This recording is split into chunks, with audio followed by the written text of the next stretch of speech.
אני נקודה בזמן. אני נקודה בזמן כמחנך, אני נקודה בזמן בעולם, ואני נקודה בזמן כצלם. אין פה שום תמונה שאפשר לשחזר אותה. אי אפשר. לא ניתן לשחזר תמונות.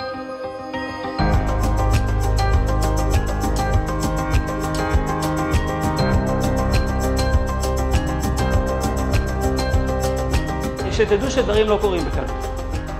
אני מצלם כבר יותר מ-30 שנה, וחגית פה יכולה לספר, התמונות שלי תמיד צולמו לתערוכה.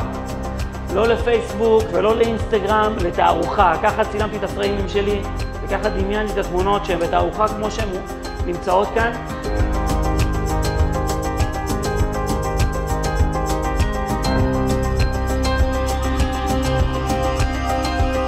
אני לא מבשיל לצלם תמונות כאלה שמישהו חושב שהן יכולות להיות בתערוכה דקה אחרי שהתחלת לצלם. זו עבודה קשה. להסתובב ברחוב, להזיע, לצלם עוד ועוד תמונות שרובם לא מוצלחות, ובסוף לייצר איזשהו משהו שמצליח. אז הדברים לא באים בקלות.